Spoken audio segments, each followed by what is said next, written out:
we investigated Siraj with? Arav, wasn't it? Let's go talk to him. Hello, both. It's been a while. Do you have any issues to report? Someone's planning to kidnap Sachin. Goodness. Though I suppose it's not all that surprising. The growing popularity of the extravaganza has given him quite the reputation boost as its sponsor. He's seen as one of these super rich types. Well, since he's got a target on his back now, shouldn't you send some people to protect him? To tell you the truth, we've thought about doing just that. However, Sachin apparently prefers to spend most of his time out doing field work, and hardly ever comes back to Sumeru City. No one has been able to contact him. Our only lead is something he once said. Each time the Inter-Darshan Championship is held, I will be watching from close by to choose a suitable person to inherit my estate. Assuming he remains committed to that promise, then he must be right here in the city somewhere. I suspect that the Eremites in question must have heard about that as well, and decided to come here and try their luck. So they shouldn't know where Sachin is either, right? I would assume not. Anyway, Mahamatra Saino is still on vacation, so I'll handle this. Don't you worry. A couple of kidnappers aren't going to get very far in Sumeru City these days. I have my ways of forcing them out into the open. All of that said, if you're interested in Sachin's story, why don't you try tracking him down as well? The sooner we ascertain his whereabouts, the quicker we can act to ensure his safety. I mean, you could task all the Matra and the whole Corps of 30 with someone's protection, but if the client doesn't show themselves, there's nothing we can do to help them. Fair point. Guess we should start searching for him too, but where should we start? None, I'm afraid. He's never committed any crimes or broken academic protocol, so we don't have a very detailed file on him. I've heard that Alhaitham has now stepped down from his post as acting Grand Sage and is back to being the scribe again. Maybe it's worth checking to see if he knows anything. Good idea! Okay, we'll head back to the extravaganza venue and see if we can find him.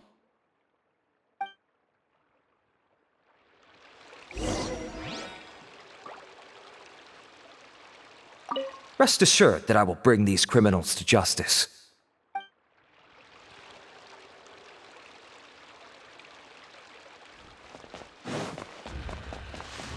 Welcome to the Academia. The daylight hours really drag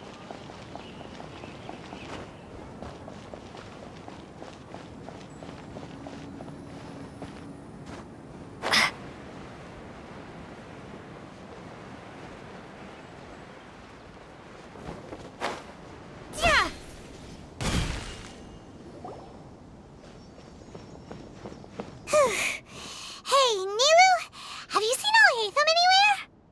Alhaitham? Why, what is it? We're trying to track down someone and we need him to pull up some records for us. Oh, I see. Sorry, I don't know where he went. He's always the first to leave after the competition ends, and he never tells anyone where he'll be going. Huh. Yeah, actually, that sounds about right for him. Let me think. To be honest, he doesn't seem very interested in the extravaganza, so he probably doesn't stick around longer than he has to. To him, being a commentator is just extra work he was roped into. Do you guys know of any places he'd go after work?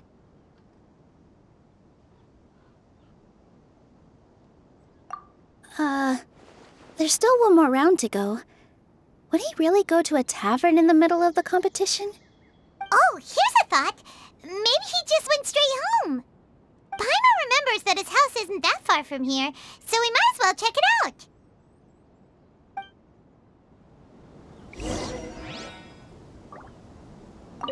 I wonder where Alhaitham would go.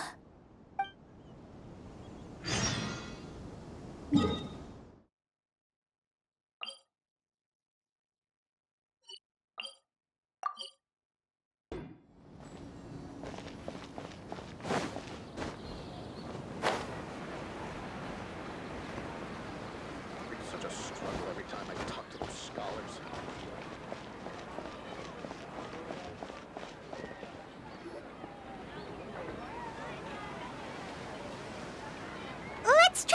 asking.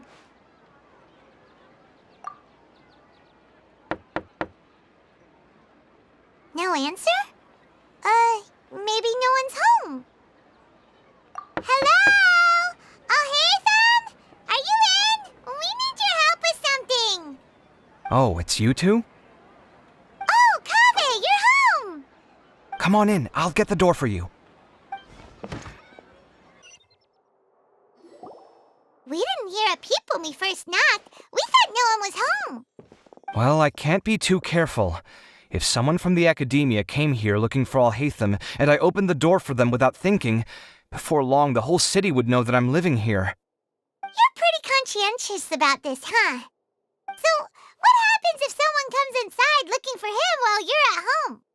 It's fine, as long as I stay in my own room. Anyway, why would someone just barge in here looking for him? Most people have better things to do. Fair enough. So do you know where he is at the moment? What do you think? Who knows what he does in his free time? All that matters to me is that he's out of the house. I wouldn't call it that. He's just incapable of saying anything pleasant at all. I told him how the second round went. I won the lot draw, remember? Because of good karma, of course. My luck's on the rise. But him, being him... Oh, you wouldn't believe what he said after I was done talking! You're always quick to remind me that you're my upperclassman, and yet you do not problem solve in the manner becoming of an upperclassman. This begs the question of why we attach prestige to seniority at all.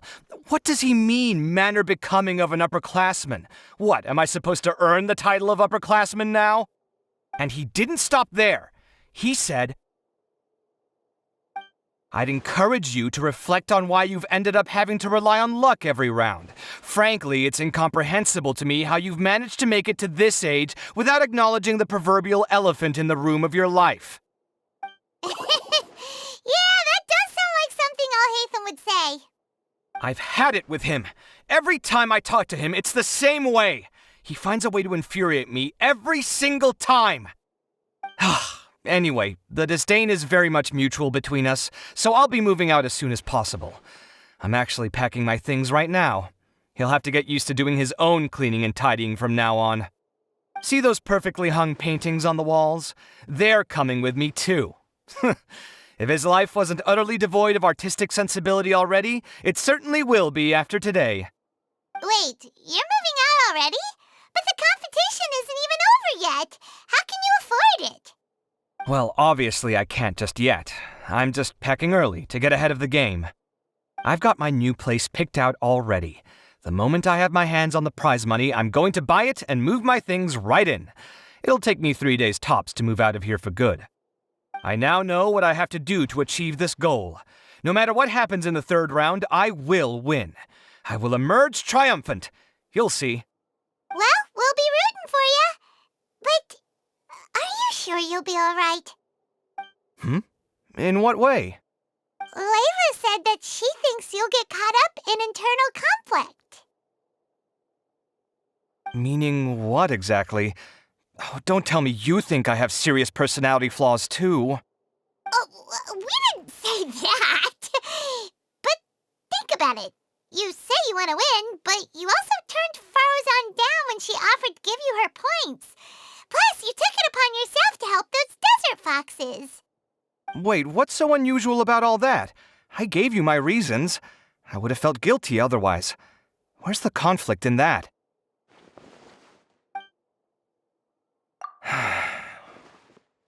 Well, when you put it like that, yes, why indeed? It's a good question. I guess it's just in my nature. Plus, if I just did nothing, then there'd be no escaping the blame if something bad came of it later down the line. But thinking like that all the time must make your life so exhausting. Not to mention that by helping out, you put yourself at risk. Fainting in the middle of the desert, for example. Was that really worth it? It's complicated. Look, let's maybe leave this conversation for another time. What was it you needed Alhaitham's help with, anyway? Sachin? Huh. He did actually mention a Sachin recently. I remember he brought a few documents home that day. He was thinking out loud as he looked through them, making some notes and doodling as he went. He even suggested that I should take a look, but I didn't. Give me a moment. Let me go find them.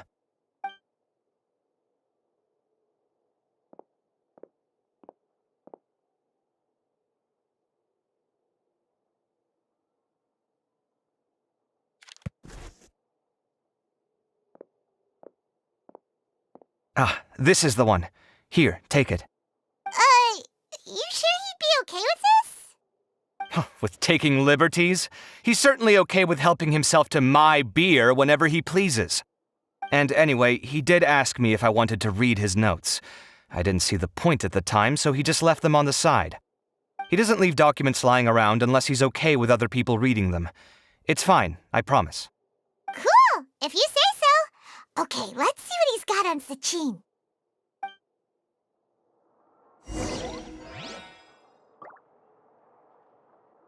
I fetched the documents for you. Feel free to look through them at your leisure.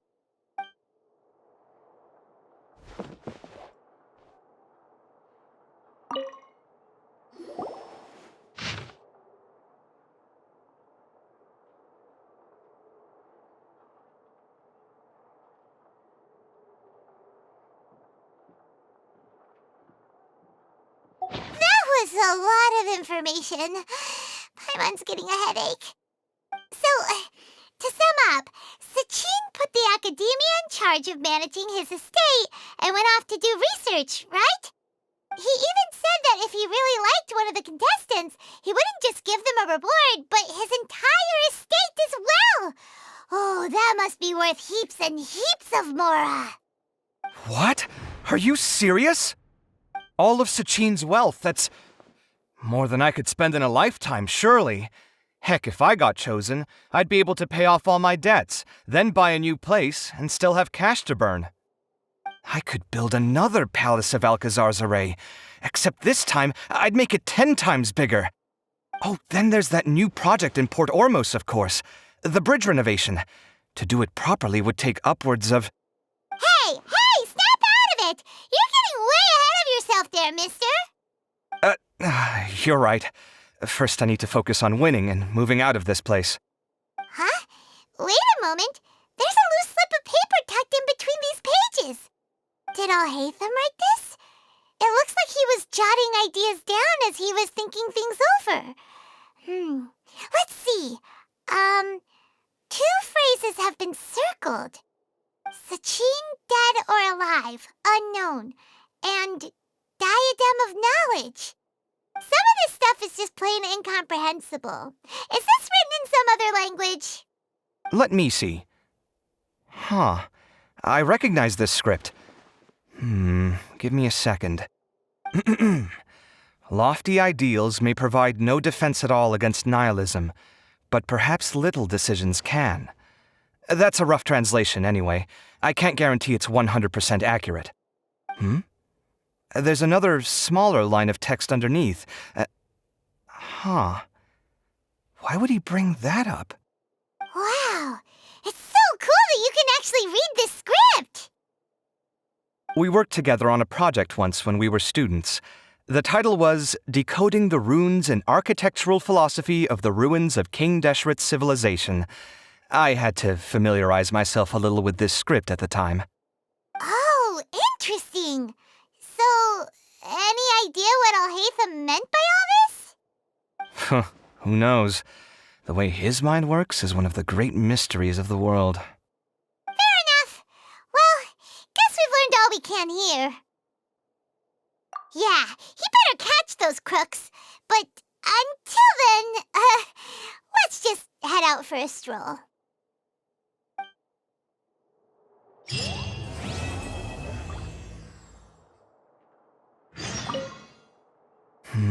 Little decisions. What could have been going through his mind when he wrote that?